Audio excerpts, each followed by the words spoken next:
Good morning. Today I am preparing for a attempt at a 22-mile long run. There's a couple reasons I don't think I'm gonna hit that. We'll get into that, but for some reason I'm looking at glasses. I feel like I need new glasses. I want to get some cool prescription glasses that are for running, that kind of block the wind for biking and running. But this is my preparation. I've got my shirt on. Actually, we're gonna try to put nipple tape on because this will chafe. I got my shorts. We got some Aquaphor, prevent chafing. We're gonna put this on. I'm drinking about 200 milligrams of caffeine. Probably better to have coffee and not processed energy drink, but I got a little lazy today. So cut me some slack. We've got some prescription medication, antibiotics, because potentially I have a disease. I'll get into that later. I've got my collagen shots. I try to take 2 of these from Momentous.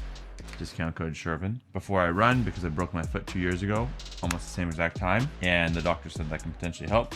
Got this little band I'm gonna warm up with. Let's do that. So warming up is critical. I've learned to prevent injury. So one thing I really try to make sure is warm up all the muscles in my legs. That's hip abductors, all the muscles around my foot and ankle. So never skip warm up. That is the rule. Add 15 minutes to every run. If it's an hour run, we add 15 minutes for warm up. A lot of people think, oh, I don't need to warm up. I'm 20 years old. Good for you. I'm old. And to make sure I don't get injured, warming up is critical. Get your core temperature up and get all the muscles warmed up and mobile. So dynamic stretching. I like to do a little bit of this. Just helps with strengthening to make sure everything's warmed up properly. We are in the content closet today. All the boys are gone. Colt's in the Philippines. Tejas is already at the office. So a little bit of resistance movement from the band, and then I'll do leg swings outside. But whatever I can do inside, I'll do inside. So we'll do some squats. Get my ankle mobility go as low as I can. I need my inhaler. I got asthma. And then because we're running, it's single leg. I'll do like single leg squats, 5 on each side, to help with stability and really activating the muscles I'm gonna use in the run. Just 5, we're not doing like 20. Finally, we need to drink water, electrolytes, carbs, water bottle to mix things in. I'm already out of breath, this is gonna suck. But nutrition is key. I think a lot of people, especially when doing a long run, I can get away doing an hour long run, an hour run with no nutrition. I can maybe get away doing a 90-minute run with no nutrition, depending on how fast I'm running. I cannot get away doing a potentially 2-hour run without nutrition. I do have my CGM right here, so my glucose values will drop and I'll be very low. I forget, is that hypo or hyperglycemic? You want to make sure that you get carbs, so you have energy, salt, electrolytes, sodium, potassium, magnesium. So I just mix an element, which is 1 gram of sodium with 2 scoops of G1M more, G1M whatever. I'm not sponsored, but I just like the taste, and I have dreams of becoming like Nick Bear. We just mix it all up. Pre-run nutrition, 200 to 400 milligrams of caffeine. Most energy drinks are 200 milligrams. Cold brews around 200 milligrams, so I'll have like 1. I'm really pushing it 2. Then I'm gonna put on my shoes. So if you didn't know, I'm running the Chicago Marathon and the Berlin Marathon. Berlin's like 4 weeks away, and I haven't been able to train because I keep getting sick or injured or something gets wrong with me. But luckily I'm running Chicago with Hoka, so I'm gonna be outfitted in the Rocket X3 shoes. I'm gonna run in these. You don't really want to run in carbon plated shoes most of the time, but I just want to test them out, make sure they feel good. And then Berlin, I'm running with Runna, which is a training app. So I'll have links down for Runna below if you want to use that to train. That's what I'm using to train for these marathons. And I've been missing workouts, so I'll tell it to like reschedule the workouts and redo them, because that's sometimes what you got to do. You're on vacation, you get injured, you get sick, you got to restructure the workouts, and Runna will just figure it out for me. I don't have to like talk to a coach or anything, which is nice because I'm antisocial. Watch, run, 22-mile long run, do workout, week 7, Saturday long run, 22 miles, getting GPS, and cleared. Apple Watch, hit workout, run a 22-mile long run, press play. We're gonna look for GPS, cleared. Heart rate will update in a second, 80 beats per minute. Let's do it. All right, this is 1 mile in. I went a little hot, 8:17 on that first mile. It's supposed to be conversational pace. My heart rate's at 145, which is good because 2 weeks ago, my heart rate was like 170 going 9-minute miles. Something was definitely wrong. I'll talk about that next session, this next coming up clips, but feeling okay, a little out of breath.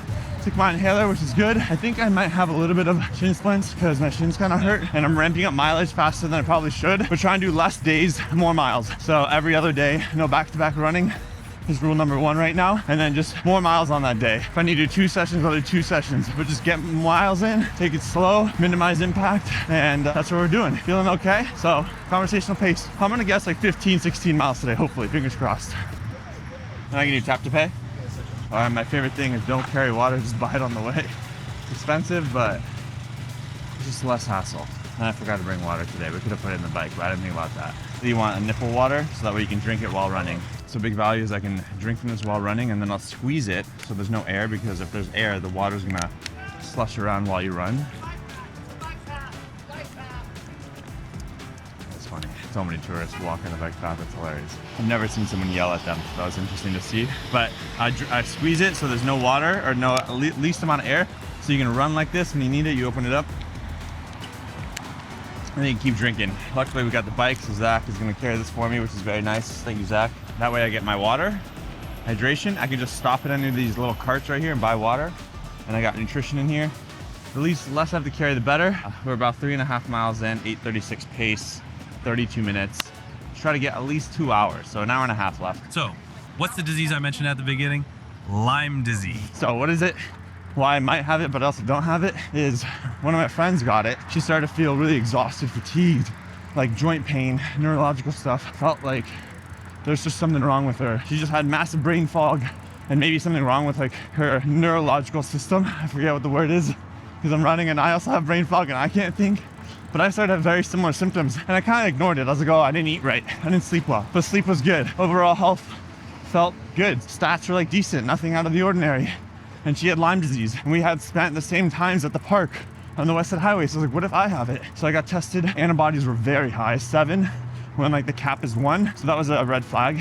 But then you need something called a Western blot. And you need either a certain amount of IgM or IgG. And I didn't meet the CDC requirements. But my doctor was like, we're just gonna give you antibiotics anyways because of symptoms. So now I'm doing 10 days, 100 milligrams of doxycycline, which is not good to be in the sun for. And I'm feeling a little better, but I do have days where I'm like, why does my body feel like this? Don't know. But this is my adventure right now, and I'm not gonna run the full 22 miles today because of that. I had to talk to chat, and maybe we'll do 14 to 16 because it weakens your immune system. And we can't have that on antibiotics right now. I need to stay strong. So we're not gonna have the best performance in Chicago, Berlin, but we're gonna show up. We're gonna make it happen, and we're gonna work with the challenges that are given to us, because that's life. Life's gonna hit you in the head with a brick. You get right back up, and you keep walking, keep running, do it intelligently. 2 marathons, that's what I'm doing this year. Berlin, we're doing with Rana, and Chicago, I'm doing with a charity. So if you want to help donate for the charity, the link will be down in the description. I've never ran 2 marathons, so this is gonna be freaking crazy. I've never had this many sicknesses and injuries during training, so I'm a little scared. But if you want support, the link is below, and I'll put your name in the next video. All right, it's getting really hot. Charge off, let's roll. All right, let's do it. Longest outdoor run I've done in a few months. That guy's living the dream. 2 babies, a stroller, going for a jog. That's my future. Anyone looking for a life like that, let me know. Follow me on Instagram. But we're 10 miles in, 10.3 miles in. I think I can get 14, 16. Feeling pretty good. We're taking it slow, 8:39 minute pace, which is actually really good. 140, 150 heart rate. Had 2 Cliff Bars, a bottle of water, and 1 gram of sodium. So far, feeling really good. It is sunny. I should probably stop running, but I feel good enough. I'm gonna keep going. Sometimes you just gotta listen to your body. 11 miles in, stopping here in Brooklyn, Dumbo area. I'm gonna keep running. Zach's gonna bike home.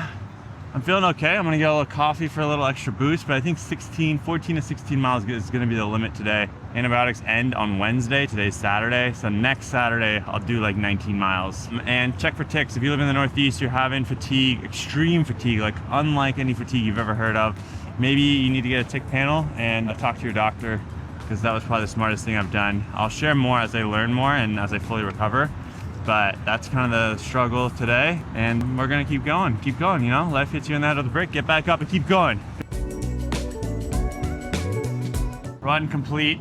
These long runs really take it out of you. It's just like the rest of the day, you're like, oh, I just wanna lay down and do nothing. Mobility work is really important because you wanna minimize injury risk, so I need to do something like that, just move around. I've used apps like Pliability in the past.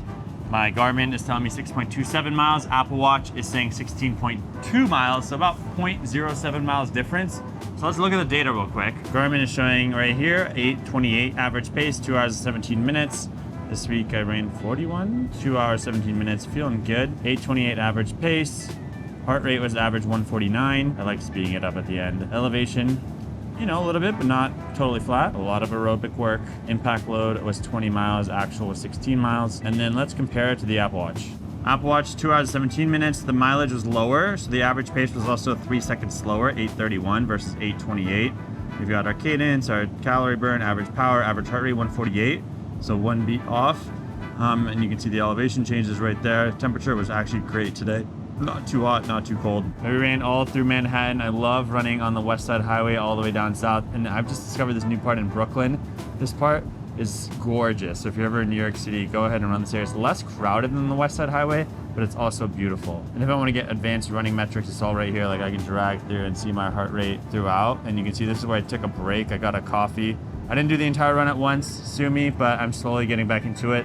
I couldn't do the 22 miles. I got 16 in. That's done is better than perfect. And you have to be okay with that. Like, I don't want to push myself to run 22 miles and then get injured before I run 2 marathons 3 weeks apart back to back. So you have to like listen to your body, and you have to like running. Everyone I know is getting injured. Everyone's getting into biking. I'm now getting into biking because all my friends are getting injured.